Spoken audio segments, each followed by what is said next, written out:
The fragrant scent of fresh-cut pine from the huge selection of Christmas trees hung in the air as eager families searched for just the perfect Yuletide tree to celebrate the holiday. The crowded, crushed limestone lot had its perimeter surrounded by long strands of winking colored lights. Street lamps provided enough illumination on two sides of the corner lot, and a couple of overhead floodlights pointed toward the back, over the tree bundling machine, to light up the cashier's table. Selecting the perfect tree from the traditional mom and pop operations was just part of the many fun festivities going on in the busy town square of Paramour Bay.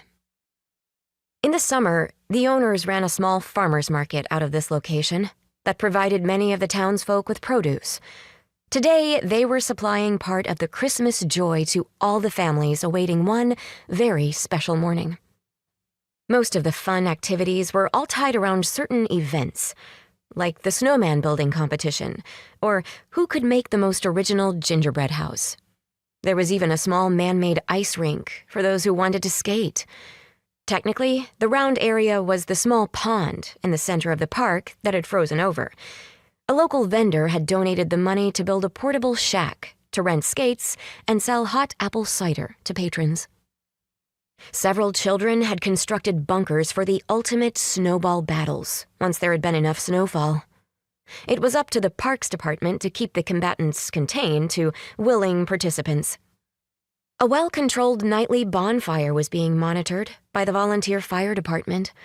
Somebody was on watch from 6 until 10 every weekday night, even earlier on weekends.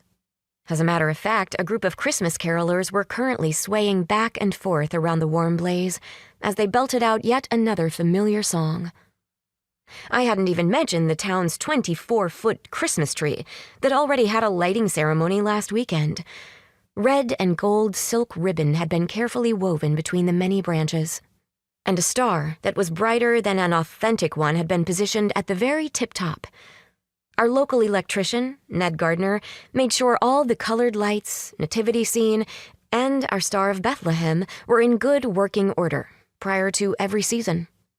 Almost every resident had come to watch the captivating display transform our small town park into a Norman Rockwell version of a Christmas winter wonderland. Truthfully, the beautiful blue spruce pine was the fullest I'd ever seen in such a large tree. That was saying a lot, considering that I'd lived in New York City most of my life, and the Kennedy Center did the whole holiday tree thing to the limit. Anyway, our town's Christmas tree had even been decorated with the founding family's ornaments from many years past, putting a special touch on the ceremony as something new from each family was added each year. It was Christmas time in our small coastal Connecticut town, and the council had gone all out this year. They'd somehow created the perfect winter retreat, and I was loving every minute of it. Granted, I was a witch,